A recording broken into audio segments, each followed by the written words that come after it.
Hola chicas, ¿cómo están? Bueno, siguiendo con la línea de lo que es metabolismo, vamos a continuar con las vías metabólicas del metabolismo de hidratos de carbono, sí, valga la redundancia, que nos estuvieron faltando y también esta clase nos va a servir para poder como que resumir, ¿sí? Todo de manera conjunta y poder unir todas las vías que están involucradas en justamente el metabolismo de los hidratos de carbono, ¿sí? Para hacer como una especie de repasito, nosotros ya habíamos visto que una vez que nosotros ingeríamos los alimentos, estos comenzaban un proceso llamado digestión, que es donde las moléculas grandes van a fragmentarse en unidades más pequeñas, ¿sí?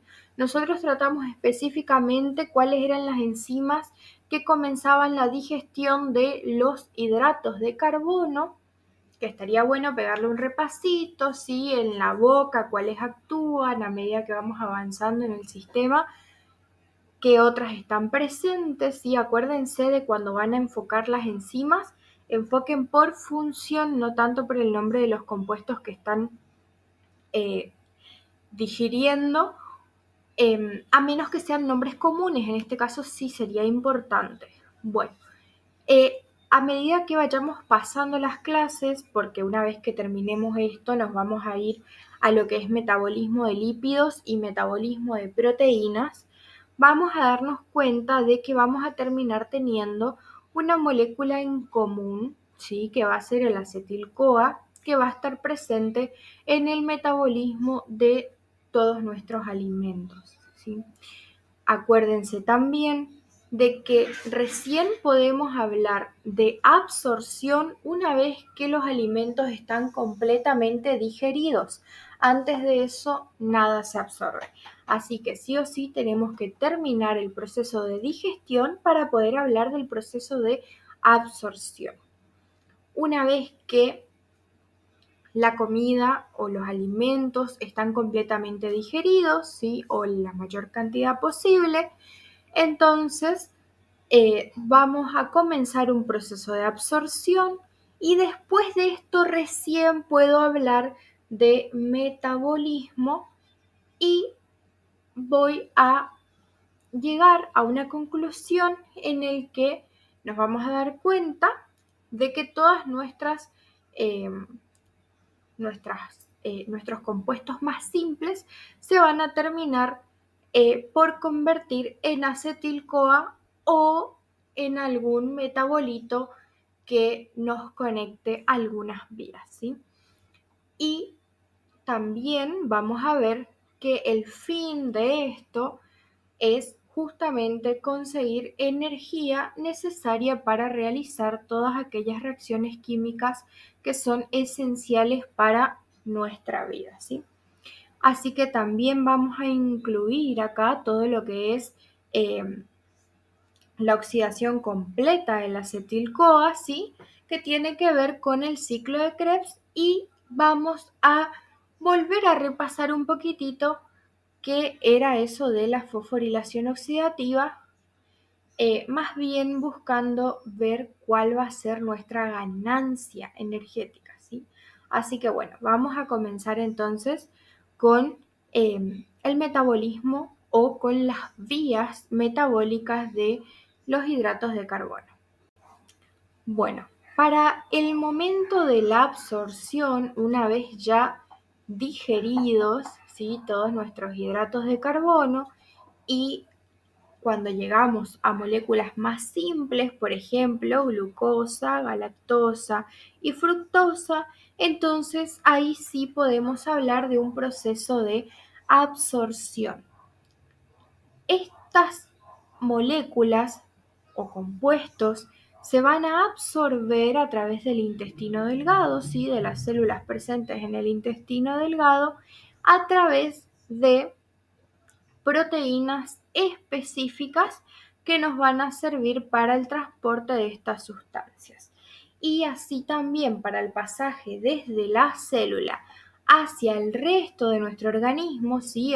Hacia lo que es circulación general, vamos a tener otra proteína específica. Recuerden hacer un repasito de cuáles eran justamente los mecanismos de transporte de membrana presentes para este tipo de moléculas.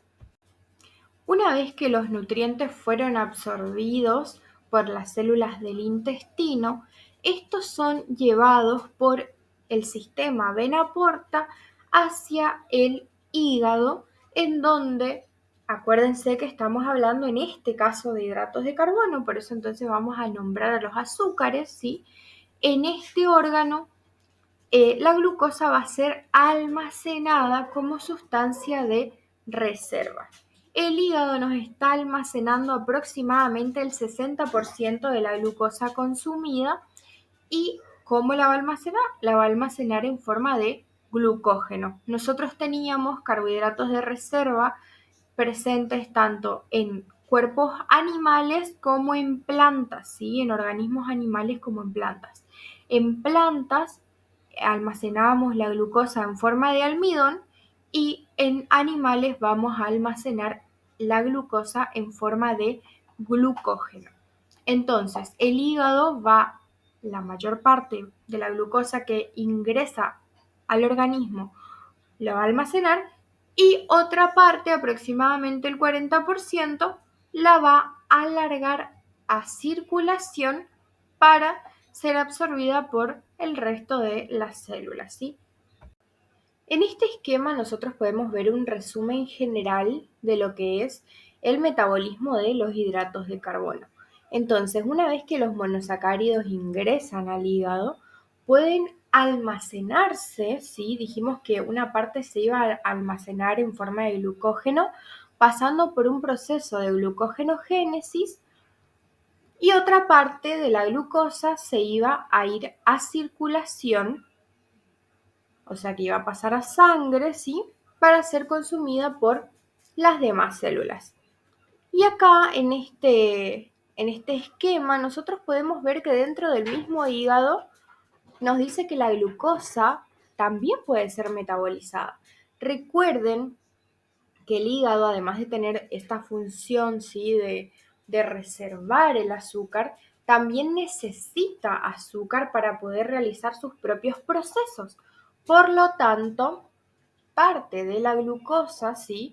También va a ser consumida por el hígado y vamos a poder experimentar un proceso de glucólisis, ¿sí? Si esta glucólisis sigue su proceso, nos va a dar como producto el piruvato.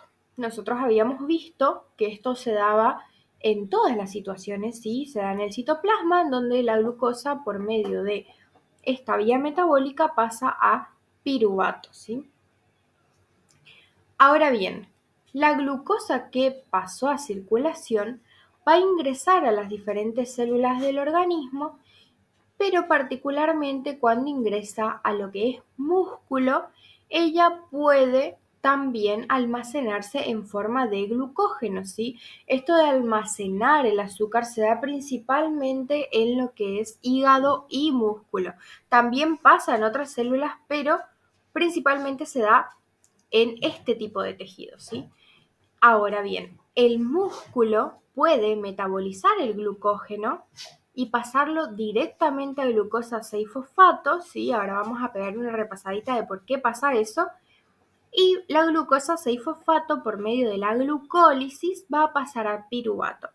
Si la glucosa, una vez convertida en piruvato, sigue un mecanismo aeróbico, nos va a dar como producto dióxido de carbono y agua, ¿sí? Y en el caso, además de energía, ¿no? Y en el caso de que la glucosa siga un metabolismo anaeróbico o una vía anaeróbica, entonces nos dará como producto el lactato. El lactato sí puede salir de las células del músculo, ¿sí? Y puede ser utilizado para nuevamente generar piruvato, ¿sí? Vamos a ver que es un proceso que es reversible y así poder conseguir energía a partir también de esta molécula, ¿sí? En el caso de que nosotros necesitemos glucosa y no la tengamos disponible, podemos generar glucosa a través de metabolitos glucógenos o glucogénicos, más bien, no glúcidos, ¿sí? No glucídicos. ¿Y cuál va a ser el proceso por el cual se va a formar? La gluconeogénesis. ¿Estamos? El piruvato se va a utilizar para esto también. Con el fin de agrupar de alguna manera aquellas vías metabólicas de la glucosa, vamos a encontrarnos con esta lista, ¿sí? En donde vamos a encontrar una pequeña definición y el nombre de cada una de las vías, algunas de las cuales nosotros ya vimos, ¿sí? La glucogenogénesis, como habíamos hablado, va a ser justamente en la conversión de glucosa en glucógeno, ¿sí? Para poder reservarla. La glucogenólisis o glucogenólisis va a ser justamente el proceso contrario, vamos a ver que con algunos cambios, en donde se va a liberar la glucosa a partir de glucógeno. La glucólisis va a ser justamente el proceso de degradación de la glucosa a lo que es piruvato y lactato en el caso que sea necesario, ¿sí? Y que las condiciones se den. Después vamos a tener la descarboxilación oxidativa del piruvato, en donde nosotros vamos a pasar de tener piruvato a lo que es un resto de dos carbonos, que va a ser acetato, ¿sí? Vamos a ver cómo pasamos de piruvato a acetil-CoA.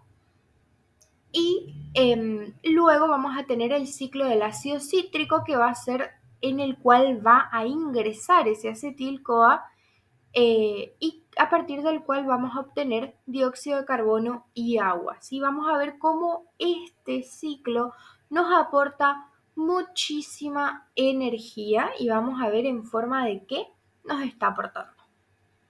Luego vamos a tener la vía de pentosa fosfato o hexosas monofosfato, ¿sí? Que va a ser una vía alternativa de la oxidación de la glucosa. Y finalmente vamos a tener la gluconeogénesis, en donde nosotros vamos a formar glucosa a partir de fuentes que no son glucídicas, ¿sí? A través de fuentes que no son azúcares. Y los principales van a ser aminoácidos glucogénicos, lactato y glicerol. Vamos a ver de dónde salen estos metabolitos y cómo lo vamos a ocupar. Bueno, este esquema me gusta mucho, es un esquema que lo saqué de blanco, que nos permite justamente hacer una comparación entre los dos procesos que van tanto de glucosa a glucógeno como de glucógeno a glucosa, ¿sí? En el caso de la glucogenogénesis, nosotros vamos a estar hablando de un proceso que es anabólico, un proceso que requiere energía. Y para hacer como un repasito, ¿no? Sencillo, esto podemos ver en el primer paso, ¿sí? De la glucogenogénesis, en donde nosotros la célula va a fosforilar la glucosa, es decir, le va a agregar un fosfato a la glucosa. Y para esto ella utiliza energía, ¿sí? Después vamos a tener otros procesos que también implican energía porque implican activar a la glucosa. Y en el caso de la glucogenólisis, nosotros vamos a estar ya esta vez no consumiendo energía, ¿sí? Pero ¿qué es lo importante de ver acá? Que no es solamente un proceso en el cual nosotros vamos a invertir a lo que es la glucogenólisis, sino que se van a utilizar enzimas diferentes porque vamos a tener muchos procesos que no son reversibles, ¿sí? Entonces, acá es importante, muy importante, marcar el hecho de que nosotros vamos a encontrarnos con una diferencia entre lo que es hígado y lo que es músculo, que ya lo habíamos dicho, pero solamente para aclarar, ¿sí? Cuando nosotros nos encontramos en un proceso en el hígado, ¿sí?, de glucogenólisis, nuestro glucógeno más bien se va a degradar hasta glucosa. ¿Por qué? Porque ella necesita salir de la célula. Pero cuando nosotros nos encontremos en músculo, el glucógeno se va a degradar únicamente hasta glucosa 6-fosfato. Por lo tanto, esta conversión de glucosa 6-fosfato a glucosa no se va a dar. ¿Y por qué no se va a dar? Porque el músculo no es o no está diseñado para repartir glucosa al resto de las células, sino que él consume él mismo toda la glucosa que tiene dentro. Entonces, eh, cuando nosotros dejamos la glucosa 6-fosfato como está y no la tenemos como glucosa libre, nos permite que esta glucosa 6-fosfato no pueda salir a través de la membrana del músculo, ¿sí? Cosa que sí podría pasar con la glucosa libre. Entonces, lo que hace el músculo es evitarse este paso de pasar de glucosa 6-fosfato a glucosa libre. En cuanto a la regulación de la glucemia en nuestro organismo, ¿sí?, y al proceso tanto de glucogenogénesis como glucogenólisis, nosotros vamos a tener que hablar, como en la mayoría de los procesos que tenemos, vamos a tener que hablar de un trabajo conjunto entre órganos, ¿sí? En este caso, entre el hígado y el páncreas. ¿Qué va a pasar? Cuando recién nosotros consumimos glucosa, ingresa glucosa al hígado, ¿sí? Y el hígado libera glucosa a circulación general. Esta glucosa va a ser detectada por unas células del páncreas que lo que van a hacer es liberar insulina. La insulina nos va a servir como llave o como señal, ¿sí?, para indicar a las otras células del cuerpo que es el momento de recibir, ¿sí?, de hacer ingresar a ellas la glucosa que está en circulación. A su vez, así como va a ingresar glucosa a las células del organismo, también se va a activar en el hígado el proceso de glucogenogénesis, ¿sí? Porque nosotros tenemos que tratar de bajar el nivel de azúcar que hay en sangre en ese momento, ¿sí? Entonces, una vez que las células del organismo, tanto de lo que es músculo, ¿sí?, lo que es grasa y los demás órganos, van recibiendo esta glucosa, el nivel de la misma en sangre va a bajar. ¿Y qué pasa cuando nosotros tenemos un nivel bajo de azúcar en sangre? Entonces, el páncreas o las mismas células, ¿no?, lo van a notar y van a largar a circulación otra hormona que va a ser el glucagón o glucagón, que lo que va a hacer es activarme la glucogenólisis. Cuando se activa la glucogenólisis, es decir, que el glucógeno o parte del glucógeno que está reservado en el hígado se convierte en glucosa, esta glucosa va a ser liberada a circulación, activando las células del páncreas que liberan insulina y el proceso se va a repetir nuevamente, ¿sí? Nuestras células van a volver a ingresar glucosa y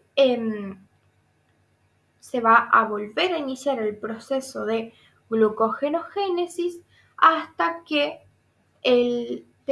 lo que es en la circulación general tengamos un nivel de glucosa que requiera que el hígado vuelva a darnos más, ¿sí? Ahora bien, ¿qué pasa? Si está tan bien regulado todo, ¿por qué engordamos, por ejemplo? ¿Por qué se habla de que los carbohidratos engordan y demás? El azúcar que ingresa al organismo, ¿sí?, cierto porcentaje se va a almacenar y otro cierto porcentaje se libera a circulación.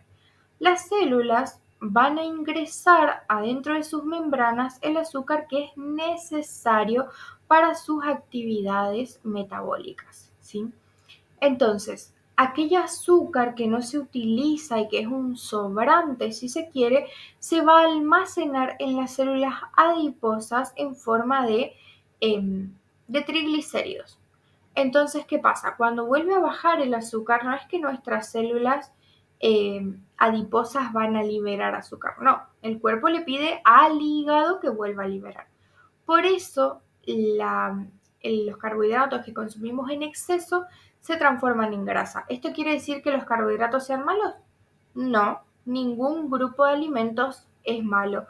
Solamente tenemos que aprender a regularlos según nuestro cuerpo lo necesite. En la clase anterior nosotros habíamos visto detalladamente lo que era el proceso de la glucólisis. ¿Qué es lo que quiero que quede claro o me gustaría recordar?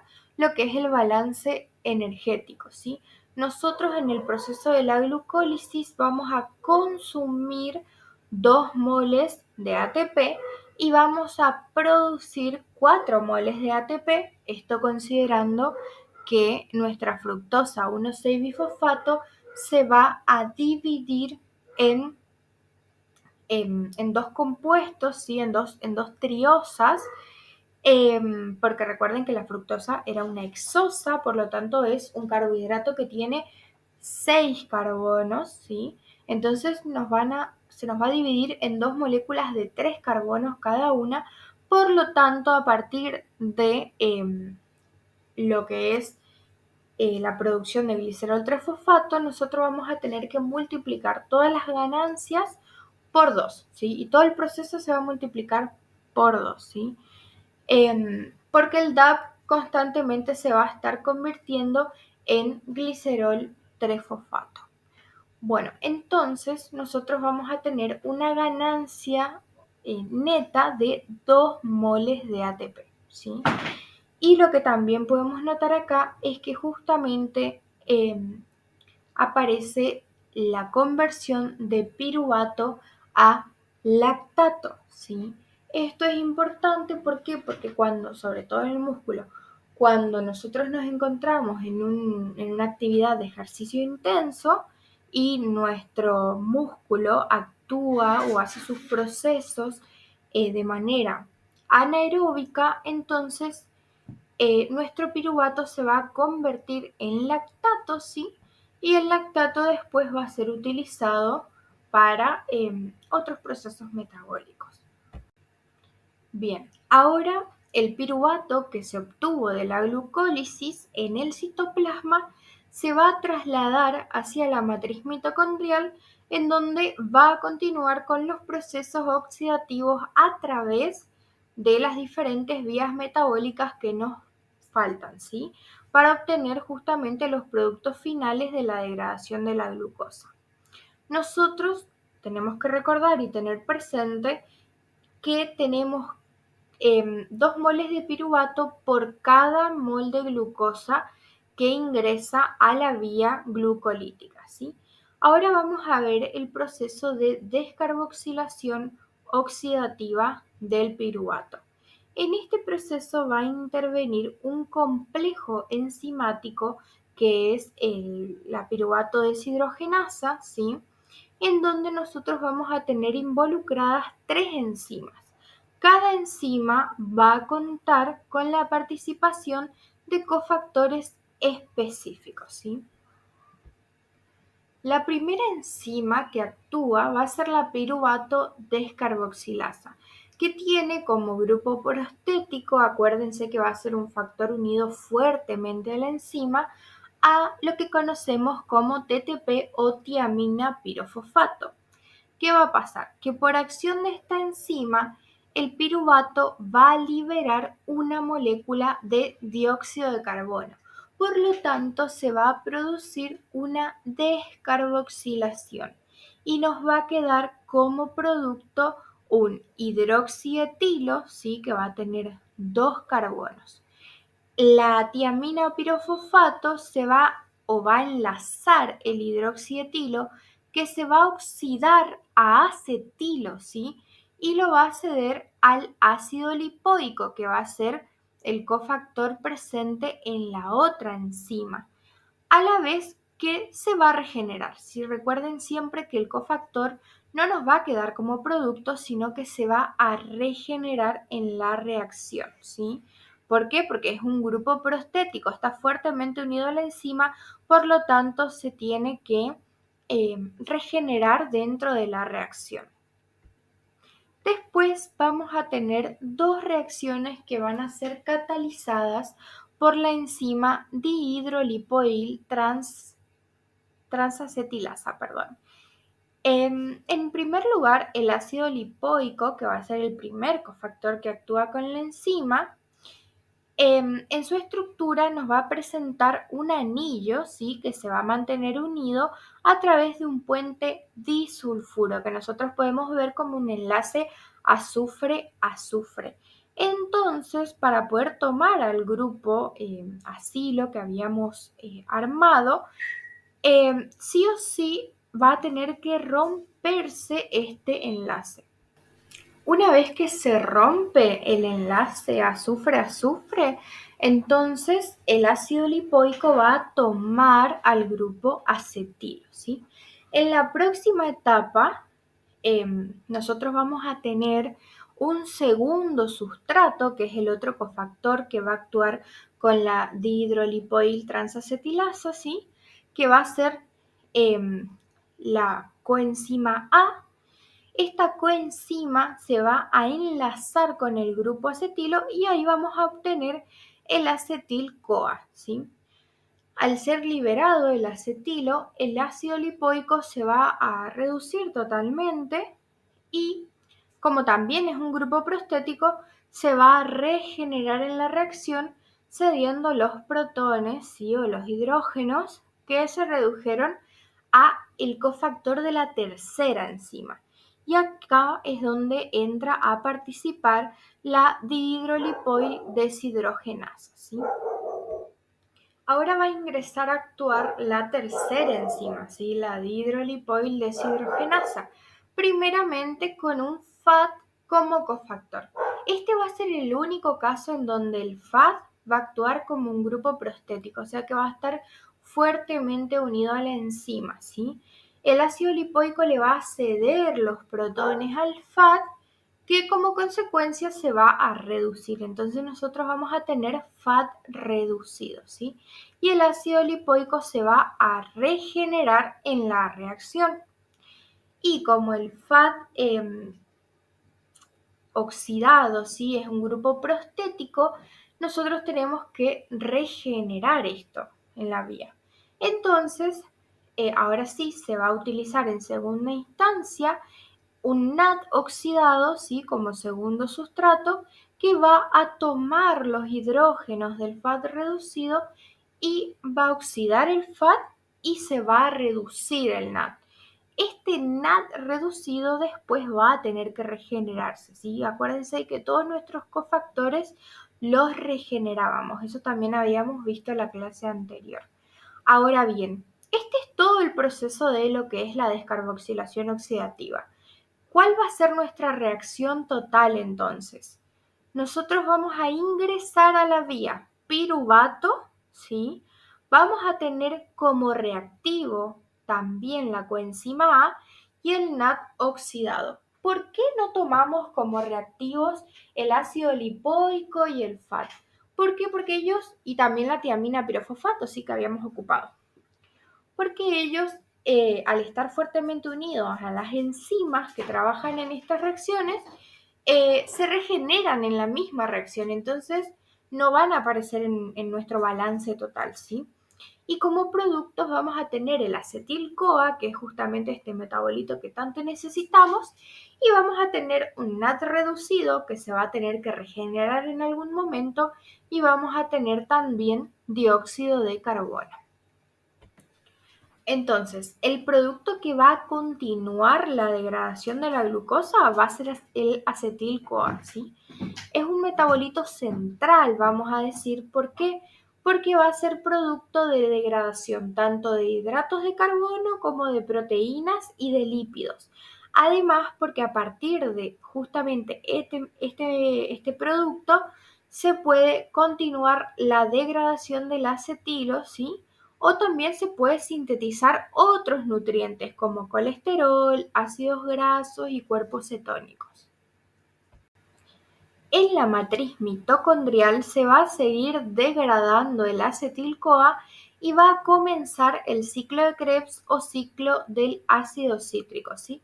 El acetil-CoA va a ingresar para degradarse y actúa como alimentador, mientras que en este caso el oxalacetato va a ser el sustrato de la reacción, ¿sí? Acá se va a justamente regenerar la coenzima A que nos habíamos traído unido al acetilo de lo que era la descarboxilación del piruvato, ¿sí? Entonces, en la primera etapa, el oxalacetato va a recibir al acetilcoenzima A y se va a unir al acetil, dando lugar a la formación de citrato. Y vamos en este proceso a regenerar o liberar la coenzima A. Esta reacción va a ser catalizada por la citrato sintasa, ¿sí? El citrato va a ser muy importante. ¿Por qué?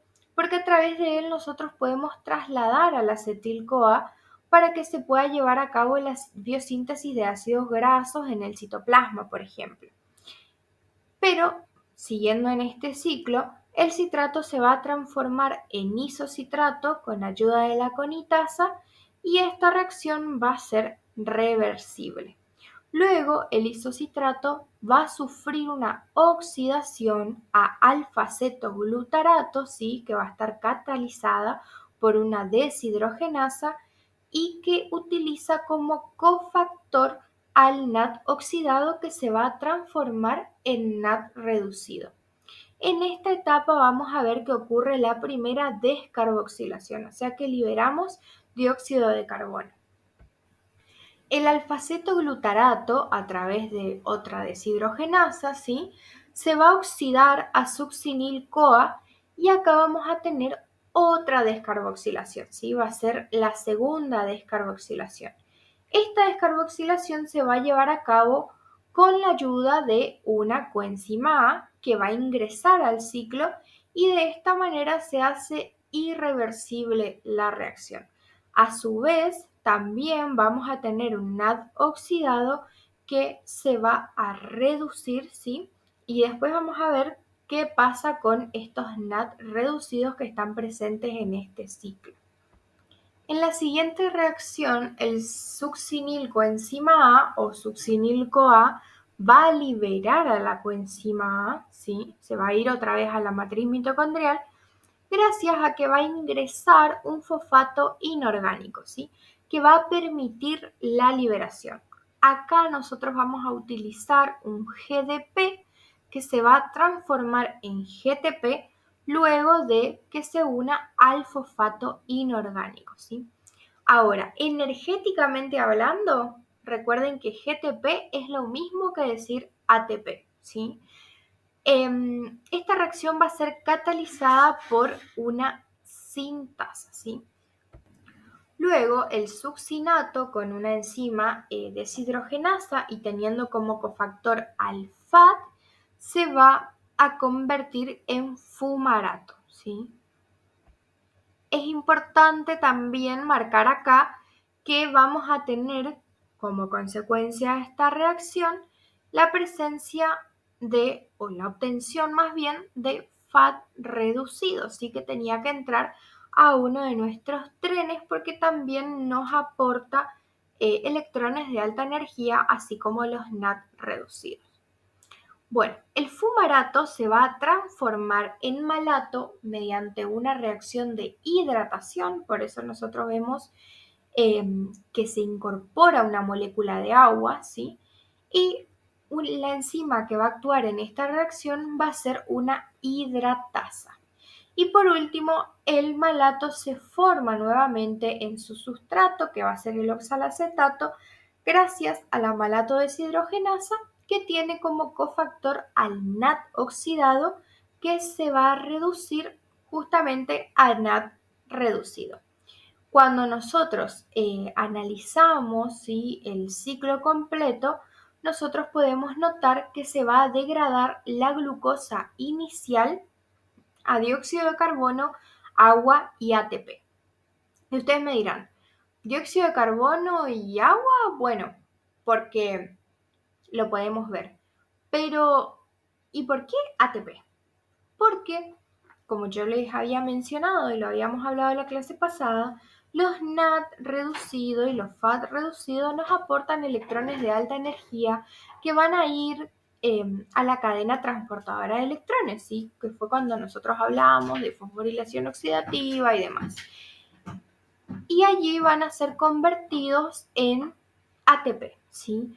Cuando hablamos de a cuántos ATP equivale el NAD reducido, podemos decir que de 2,5, perdón, a 3 ATP, dependiendo de la bibliografía que estemos leyendo, y el FAT reducido nos va a aportar aproximadamente 1,5 o 2 ATP, ¿sí?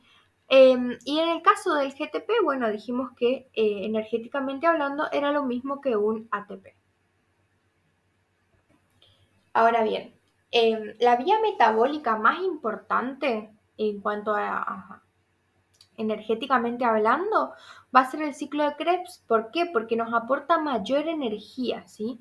Y ello se debe justamente a que se trata de una vía anfibólica, ¿sí? O sea que yo tengo procesos catabólicos y también anabólicos, ¿sí?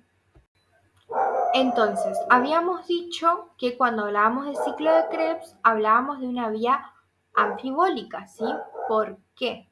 Podemos decir que el ciclo de Krebs es en sí una vía que va a ser catabólica. ¿Por qué? Porque van a ingresar los acetil-CoA que se van a degradar. Pero ¿qué pasa? Sus intermediarios van a poder utilizarse para sintetizar otros metabolitos, ¿sí? Y acá es donde nosotros podemos introducir el concepto de anabolismo. Por ejemplo, el citrato nos va a servir para sintetizar ácidos grasos y esteroles. El alfa-cetoglutarato nos va a servir para sintetizar glutamato y a través del glutamato vamos a poder sintetizar otros aminoácidos. El succinil-CoA va a ser sustrato para la síntesis de grupos hemos, ¿sí?, para la hemoglobina, y el malato va a ser utilizado en la gluconeogénesis, ¿sí? El oxalacetato también se va a relacionar con el aspartato y a través de él a otros aminoácidos, bases púricas y pirimidínicas, ¿sí? Entonces, el ciclo de Krebs es una vía justamente anfibólica. ¿Por qué? Porque comprende catabolismo y anabolismo a través de los intermediarios. Ahora bien, ¿cómo es posible que el oxalacetato esté siempre disponible, aun cuando nosotros lo utilizamos para síntesis de muchos compuestos? Bueno, esto se debe a que dentro del ciclo hay reacciones que se llaman anapleróticas. ¿Qué quiere decir? Que tenemos metabolitos que son de nutrientes diferentes, ¿sí?, que al degradarse van a aportar material para formar los intermediarios del ciclo de Krebs. Entonces, esas reacciones de afuera van aportando a los metabolitos de esta vía y por lo tanto a la formación de nuestro sustrato, que es el oxalacetato. Por ejemplo, nosotros tenemos ácidos grasos impares que cuando se degradan se transforman en succinil-CoA y entonces puede seguir la vía para la formación de oxalacetato. Y lo mismo pasa con los aminoácidos que aportan al succinato y así sucesivamente. Bueno, a modo de hacer mención, como para poder resumir, si se quiere, lo que es el balance energético de la degradación total de la glucosa, nosotros, siguiendo la vía aeróbica, ¿sí?, todo el proceso de fosforilación oxidativa, en donde regeneramos los cofactores, ¿sí?, se ocupan los electrones de alta energía que están presentes NAD y FAD reducidos, nosotros vamos a contar con una producción total aproximadamente de 36 o 38 moles de ATP, a diferencia de los 2 moles de ATP que conseguíamos por la producción de piruvato, ¿sí? Entonces, energéticamente hablando, es muchísimo más rendidor un ciclo o un metabolismo aeróbico antes que un metabolismo anaeróbico. Obviamente que la célula va a elegir uno u otro camino en base a las actividades que esté realizando, ¿sí? Siempre va a elegir lo que más le convenga.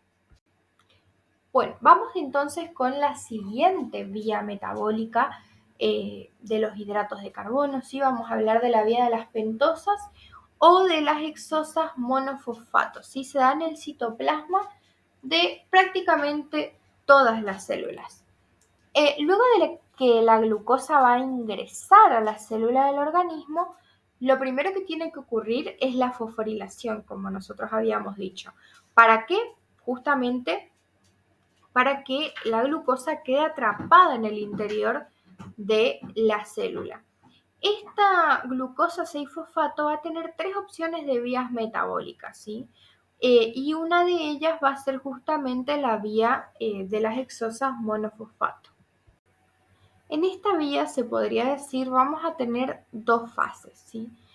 Vamos a tener una fase que la vamos a llamar oxidativa, en la que la glucosa 6-fosfato se va a oxidar a la vez que se reduce el NAD-fosfato oxidado que tenemos, ¿sí? A NAD-fosfato reducido justamente. Y se va a formar ribulosa 5-fosfatos, ¿sí? ¿Qué es importante acá? La ribulosa 5-fosfato, a través de una enzima, ¿sí? Que va a ser una isomerasa, nos va a permitir la obtención de dos isómeros justamente que van a ser la ribosa 5-fosfato y la silulosa 5-fosfato, que van a ser parte de la siguiente etapa de esta vía metabólica, que va a ser una etapa no oxidativa. Acá yo les dejé lo que es un esquema, ¿sí? Químicamente hablando, un esquema de lo que es la vía en sí. Pero ¿qué es lo importante de esta vía y lo que nos debería quedar? El sustrato, que va a ser en este caso la glucosa 6-fosfato, a través de la fase oxidativa, nos va a otorgar los productos que se requieren dependiendo del estado fisiológico celular, o sea, dependiendo del estado en el que se encuentre la célula. Uno de esos grandes productos que requiere la célula va a ser el NAD-fosfato reducido, ¿sí? Entonces, a través del cual nosotros obtenemos el poder reductor, y este es uno de los grandes objetivos que tiene el metabolismo, por eso es importante esta vía, ¿sí? Y otro producto va a ser la ribulosa 5-fosfato, que se va a transformar en ribosa 5-fosfato y nos va a servir para la síntesis de nucleótidos. Ahora, si la célula requiriera más NAD-fosfato reducido, se va a utilizar el metabolito ribulosa 5-fosfato, que se va a dirigir a una fase de interconversión de azúcares, ¿sí? Que es lo que yo les dije hoy de la celulosa 5-fosfato y de la ribosa 5-fosfato, y únicamente va a haber pasaje de 2 o 3 carbonos entre los metabolitos y demás. Pero lo importante acá son los productos según las necesidades fisiológicas, ¿sí? Los productos que van a surgir de la interconversión del azúcar va a ser el glicerol 3-fosfato y la fructosa 6-fosfato, perdón, ¿sí? Entonces, el gliceraldehído que se va a obtener se puede unir al DAP, ¿sí? Para formar fructosa 6-fosfato, y va a ir justamente de nuevo a la formación de glucosa 6-fosfato. O sea que nos va a entrar justamente a la formación de glucosa, ¿sí? Nos va a servir para formar glucosa. En el caso de que se tenga que sintetizar mucha más ribosa que más ribosa 5-fosfato que NAD-fosfato reducido, entonces solamente la rama no oxidativa, que es lo que tenemos a la derecha, de la ruta va a mantener una actividad significativa. En estas condiciones, la fructosa 6-fosfato y el gliceraldehído 3-fosfato se van a convertir en ribosa 5-fosfato y no se va a producir NAD-fosfato reducido, ¿sí? Alternativamente, si la célula necesitara más energía y no tiene más glucosa que ingrese, la ribulosa 5-fosfato se va a convertir en piruvato, ¿sí? Gracias a la fase no oxidativa, y lo que va a hacer es dar como producto intermediarios de la glucólisis, ¿sí? Fructosa 6-fosfato, gliceraldehído 3-fosfato, y mediante esta modalidad, se va a generar ATP, ¿sí? Entonces, dependiendo de las necesidades fisiológicas que tenga nuestra célula, se va a dar en mayor o en menor medida algunas de las fases de esta vía metabólica. Bueno, vamos a hablar un poco de por qué la glucosa es el metabolito principal y representativo de los hidratos de carbono. Justamente porque los demás metabolitos se transforman en algún metabolito del metabolismo de la glucosa, ¿sí? La fructosa va a ingresar al hígado y se va a fosforilar para quedar atrapada en la célula. Después, una aldolasa lo que va a hacer es separar la molécula en gliceraldehído y DAP, y esta última se va a dirigir a la glucólisis. Después se va a fosforilar el gliceraldehído y se transforma en gliceraldehído 3-fosfato, y ahí también se va a ir a la glucólisis, ¿sí? Van a ser metabolitos intermediarios del metabolismo de la glucólisis, ¿sí? Y la fructosa que ingresa a otros tejidos, ¿sí? Principalmente al tejido adiposo o al tejido muscular, va a utilizar a la exoquinasa, ¿sí? Como la glucosa, para fosforilarse, y directamente se transforma en un metabolito del metabolismo de la glucosa. Entonces al final terminan como metabolitos intermediarios de lo que es la glucólisis y se termina degradando de la misma manera. Y en el caso de la galactosa, cuando ella ingresa a la célula y se fosforila, se va a transformar en galactosa 1-fosfato, que va a reaccionar con glucosa activada, que es esa UDP-glucosa, ¿sí? Que le va a transferir el grupo UDP a la galactosa activándola. Entonces me va a quedar UDP-galactosa activada. ¿Qué pasa? Como la galactosa es un epímero de la glucosa, se transforma a galactosa activada a través de una enzima propia de este proceso, ¿sí? Que no hace falta que sepamos tanto, ¿sí? Y la transforma en glucosa activada nuevamente. Entonces la galactosa que ingresó ya la vamos a tener transformada en glucosa por acción de una enzima.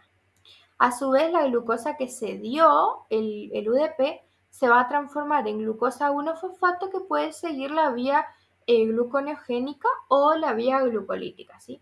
Entonces, ya vimos que tanto la fructosa como la galactosa se van a terminar transformando en metabolitos intermediarios de la glucólisis y se van a terminar degradando de la misma forma que la glucosa. Bueno, hasta lo que era la vía exosa monofosfato y el metabolismo de las demás exosas, nosotros nos estábamos encontrando en un estado posabsortivo. Tenemos que recordar que en el estado posabsortivo lo que activamos es la insulina, que a su vez va a activar la glucogenogénesis, ¿sí? Que va a estar seguida de la glucólisis, descarboxilación oxidativa de piruvato y ciclo de Krebs. Por otra parte, el exceso de glucosa que ingresa al organismo se va a almacenar como última instancia en forma de triglicérido en el tejido adiposo mediante un proceso que se llama lipogénesis, que vamos a ver también más adelante, como en la clase que viene seguramente, eh, qué es este proceso, ¿sí? Si el organismo se encontrara en el estado fisiológico denominado ayuno corto, que son aproximadamente 4 o 5 horas sin comer, el páncreas va a liberar glucagón y esta hormona activa la glucogenolisis en el hígado, ¿sí? Para liberar glucosa al medio y ser utilizada por todo el organismo. Esto es un repaso de lo que nosotros ya habíamos visto. Entonces, cuando ya no hay glucosa disponible para liberar a circulación sanguínea, se va a activar la lipólisis, donde se van a liberar los ácidos grasos al medio para ser utilizados por las células. Van a existir determinadas células u órganos que no pueden utilizar otro metabolito distinto de glucosa para obtener energía, por lo que se activa la gluconeogénesis exclusiva para estas partes del organismo, ¿sí? La gluconeogénesis se va a activar en un estado de ayuno corto luego de que ya se utilizó y agotó toda la glucosa disponible en el organismo y nunca se va a detener si seguimos en este estado fisiológico, ¿sí? De ayuno. El objetivo básicamente es sintetizar y aportar glucosa para aquellos órganos que necesitan exclusivamente este sustrato para poder actuar. ¿Cuáles son estos órganos? El cerebro, la retina y los glóbulos rojos, ¿sí?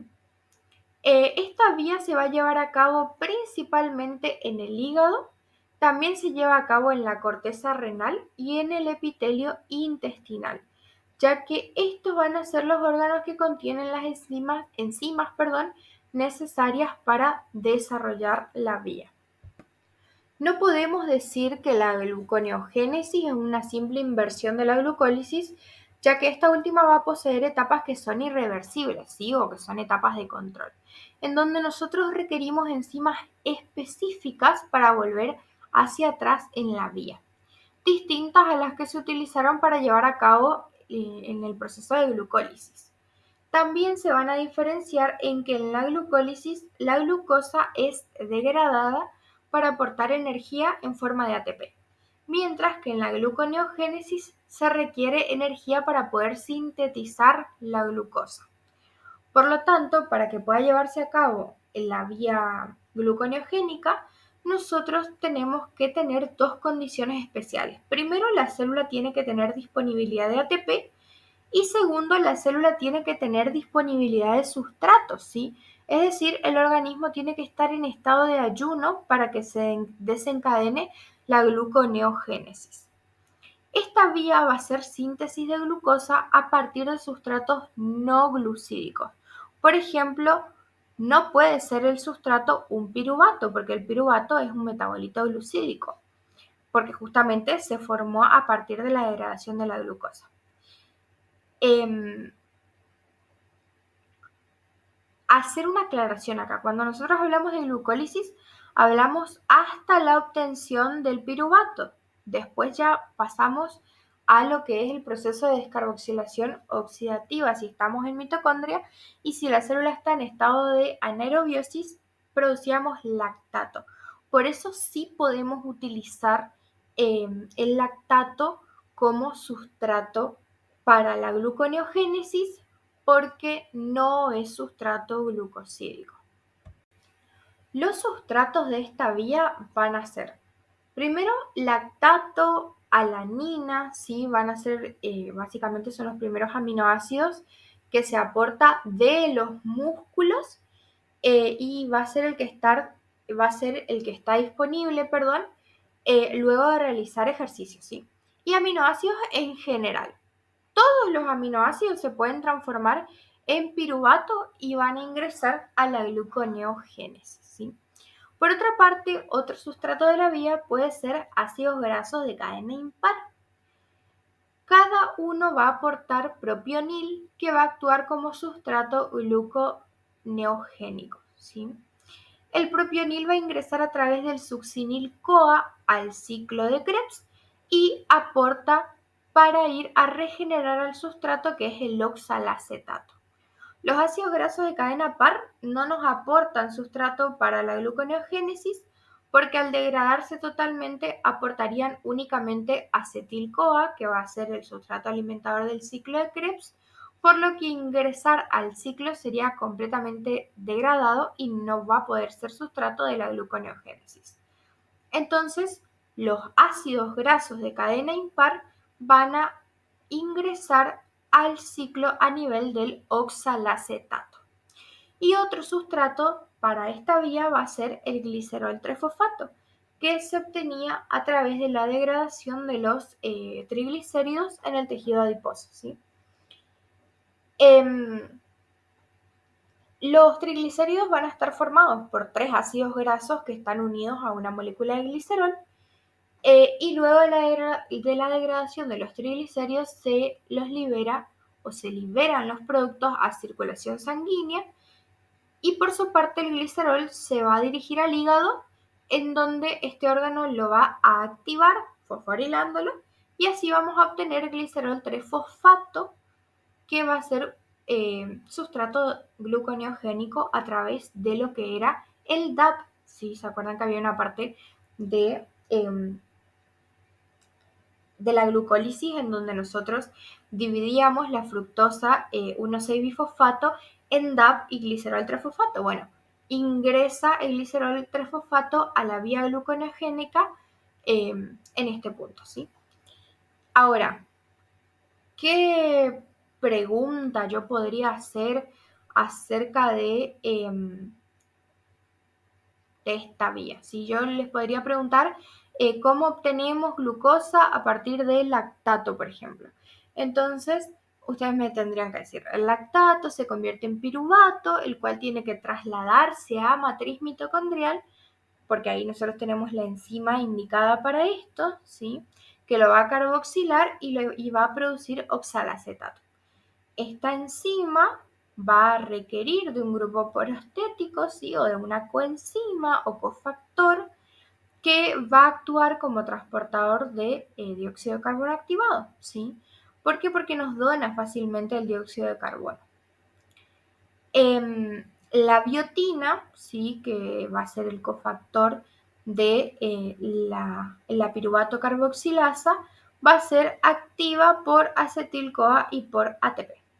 Entonces va a seguir todo el proceso y cuando llegamos a la fructosa 1,6-bifosfato vamos a estar ante una reacción irreversible que es llevado a cabo por la enzima justamente de 1,6-bifosfatasa que nos va a catalizar la liberación de un grupo fosfato y ahora vamos a tener como metabolito a la fructosa 6-fosfato. Entonces a esto le seguía la reacción reversible a glucosa 6-fosfato y finalmente la última reacción a la que es la que utiliza la glucosa 6-fosfatasa para liberar glucosa para aquellos órganos que no pueden utilizar otro sustrato para obtener energía.